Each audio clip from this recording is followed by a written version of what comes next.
Hello, class. This is going to be kind of a long video, and today we're going to talk about points of inflection and concavity. Concavity might sound like one of the cats from the musical Cats, but it's not. It actually has to do with whether something kind of opens up or down. So, for example, if something is concave up, then it looks like a parabola. And if it's concave down, then it looks like a sad parabola. Happy parabola, sad parabola.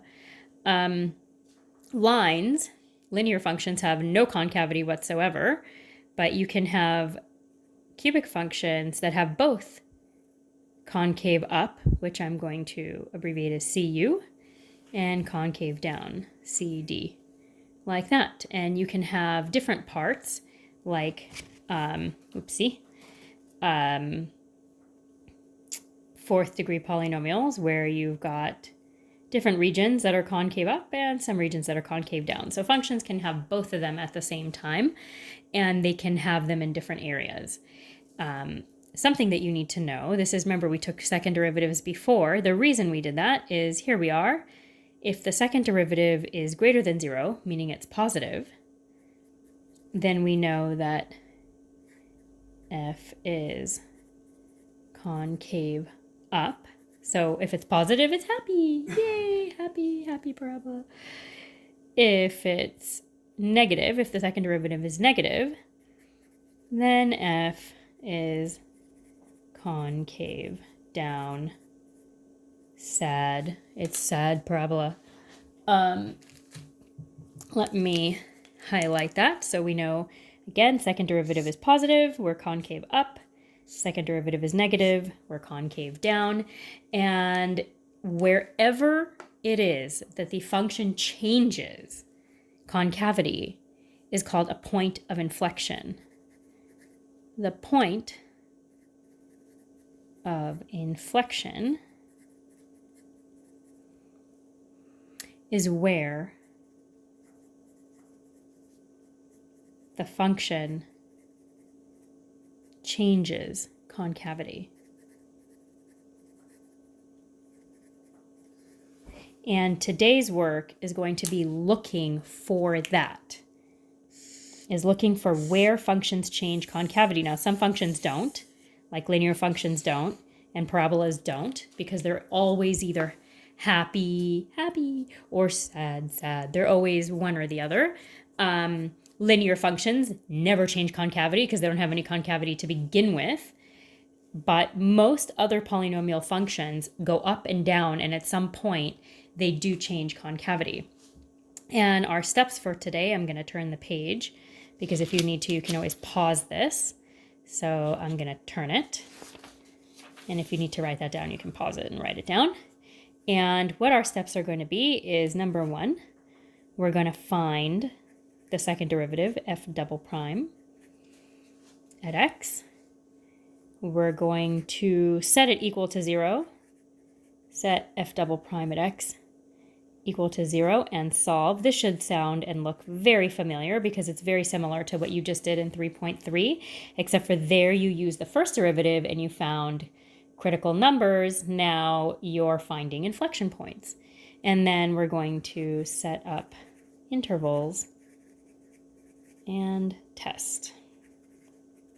So those are our steps. Again, they should look really familiar, except for instead of f prime, we're finding f double prime.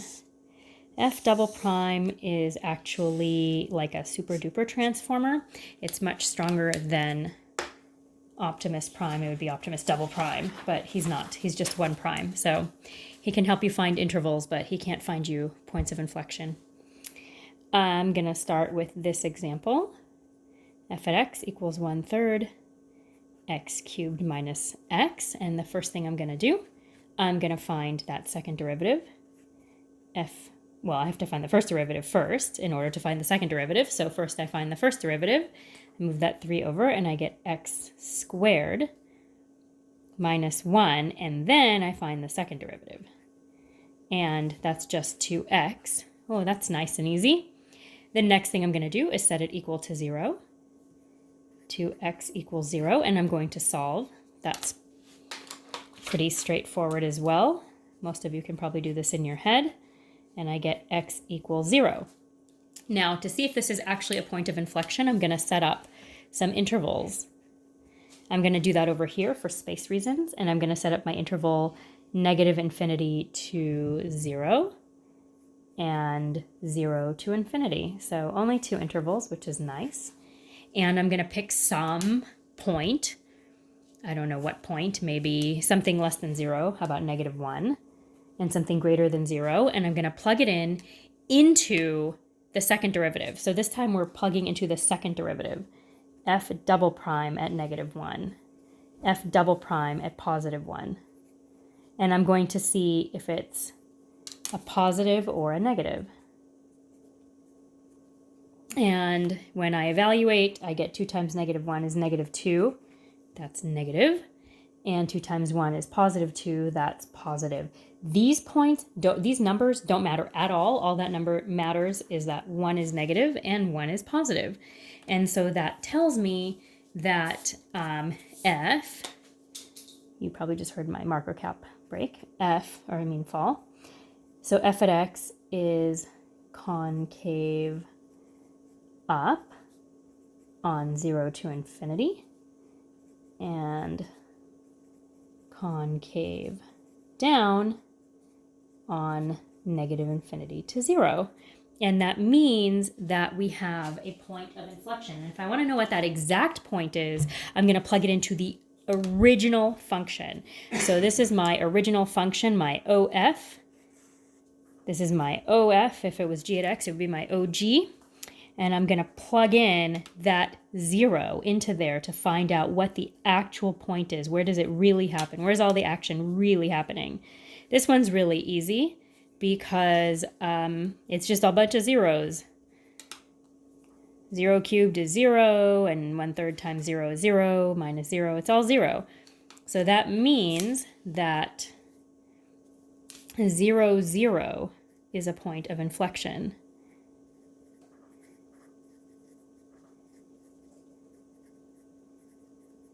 And I write that. And this is what your homework is like. All of your problems are going to be like this, where you're basically just finding inflection points. And then if I really wanted to graph this, I could do it on Desmos. But since I can't actually put Desmos in front of you here, I'm going to show you. I know that 0, 0 is a point of inflection. And so the function probably looks something like this. It's probably, I know it's concave down here, so it probably looks something like that, and then it's probably going something like that. I don't know exactly where. It doesn't matter for me right now. When we do curve sketching, we will take a look at that and we'll do more things like that. I want to do a couple more examples, one more polynomial function and one trig function. And like I said, it's going to be a long video, but it's okay because you can always pause it and walk away, get something to eat, contemplate the mysteries of life.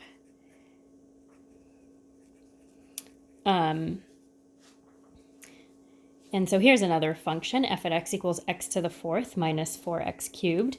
And the first thing we're going to do is find the second derivative. In order to do that, we have to find the first derivative. And I'm going to do that. I get 4x cubed minus 12x squared. And then I'm going to find my second derivative. That's 12x squared minus 24x.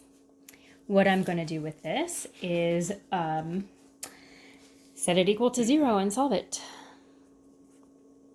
This actually factors. I can factor out a 12x, and I get x minus 2, like this. And I set that equal to 0. And that gives me 0 and 2, but if you're not sure how, I'll split them up for you. I think most of you or all of you probably already know how to do this. I know you can do this in your head. If you do, if you make a video, you can actually skip this part and just say that x equals 0 and x equals 2. And now I'm going to set up my intervals. I'm going to have 3 intervals because I have to have negative infinity to 0, 0 to 2, and 2 to infinity. And it's very important that you put them in the right order, because if you don't put them in the right order, you're going to wind up with really odd things. It's not going to make any sense. And so you want to make sure they are in order from smallest to biggest, like that. I probably have way too many lines there. And then I'm just going to pick some points. -1 is less than 0. 1 is between 0 and 2, and 3 is between 2 and infinity. I always try to pick the smallest numbers because they're the easiest ones for me to pick. And so, excuse me, throat's getting a little dry from talking here. I'm going to plug my numbers in.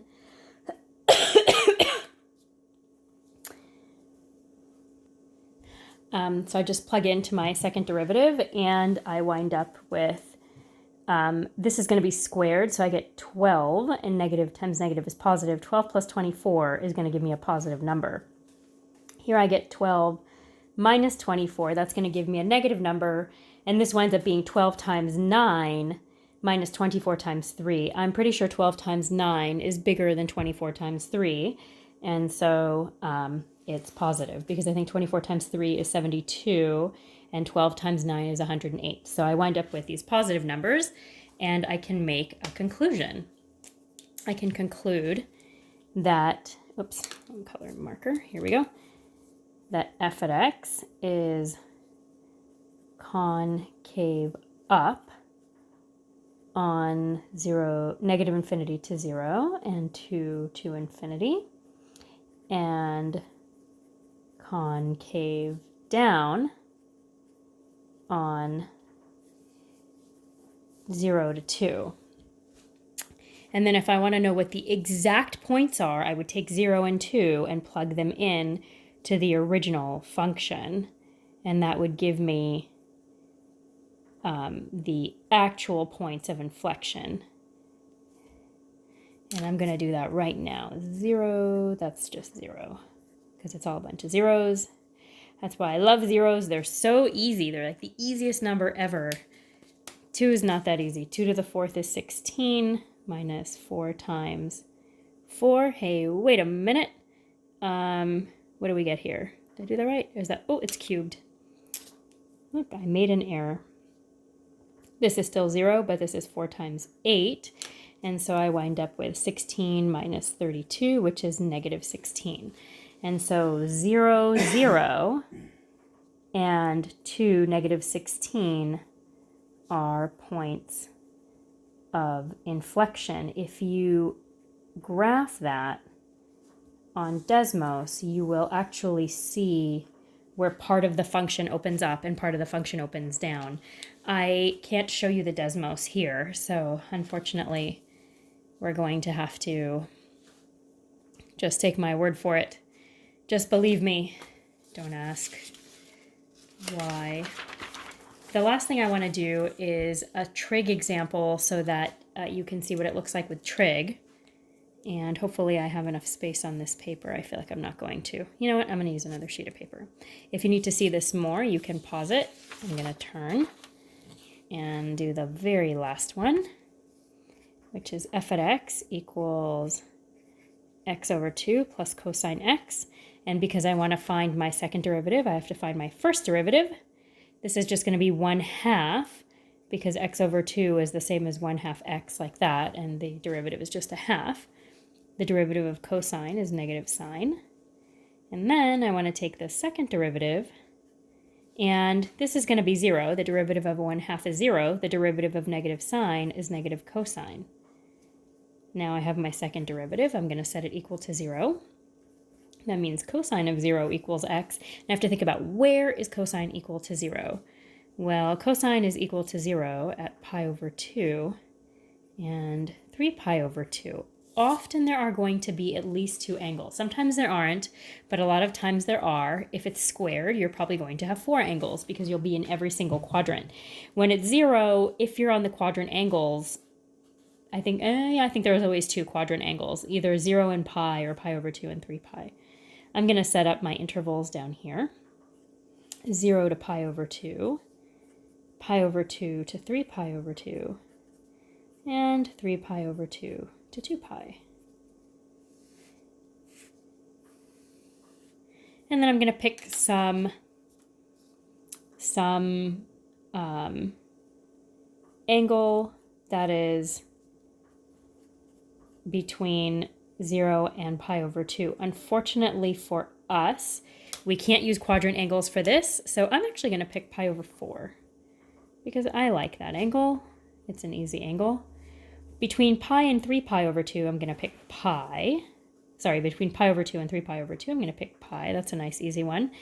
And for 3 pi over 2 and 2 pi, it's the fourth quadrant. There aren't any really nice angles, so I'm going to pick this one again, the 7 pi over 4. I'm going to pick something that's a multiple of 45 because then I don't have to remember which is a half and which is the root 3 over 2 because they're all just root 2's over 2's.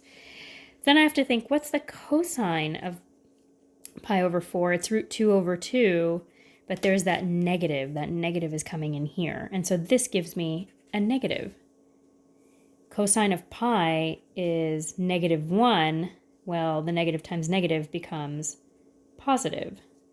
And then here, cosine is also positive in the fourth quadrant. This is a fourth quadrant angle, which means it's negative something positive, which makes it negative. And so I have my negative, positive, and negative.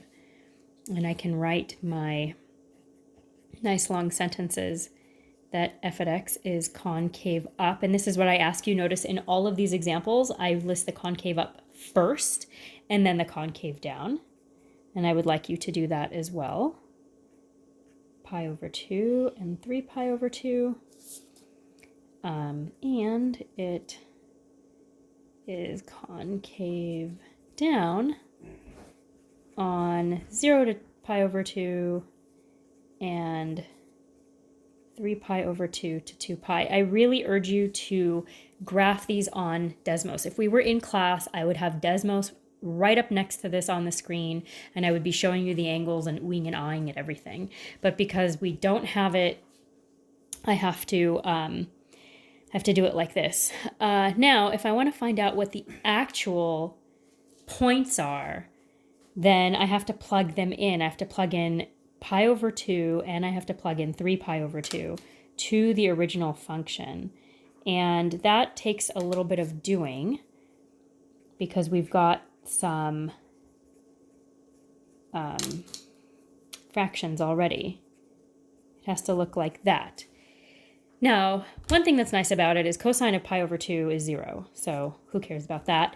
But we have this pi over 2 divided by 2, and so I'm going to have to multiply actually by the reciprocal times a half, and so I wind up with pi over 4 is my inflection point. I probably just made it, so I have no room to write this. But so I have this point, pi over 2, pi over 4. I know it looks weird, but that is a point. It's a decimal. We're used to using pies because we have exact values. You could use a calculator, and this would be 1.57 and 0.707 something, something, something. So they're not really big numbers, but they're there. I'm going to also plug in 3 pi over 2. The nice thing about this example is that, again, the cosine is 0, so I don't really have to think about it too much. Yay! This is why I love zeros. But I do have to figure out what 3 pi over 2 divided by 2 is. And since I know I'm going to be multiplying by the reciprocal, it winds up being 3 pi over 4. And so pi over 2, pi over 4, and 3 pi over 2, 3 pi over 4 are inflection points. See if I can fit that in there. The fact that these look the same, except for the denominator is different, is a coincidence. So if your answer is pi over 6, it doesn't mean you're going to get pi over 6 and pi over 3 or anything like that. You have to actually plug it in and do the math to figure out what the answer is. The answer might be a whole number or a very nice decimal, not a never-ending, never-repeating decimal. It may or may not have pi's in it. You have to find out on your own. I'm going to post this and also post the book assignment. And as always, you can either do the whole assignment and take a picture, or you can explain one problem, make a video or a Flipgrid explaining one problem and post that. And I will start checking those probably early next week. And if you have any questions, bring them on Monday. You're welcome to bring them on Monday or Wednesday or Friday. And there'll be one more video about the second derivative coming up probably in this section as well. And I hope you have a wonderful week, and I look forward to speaking with you very, very soon.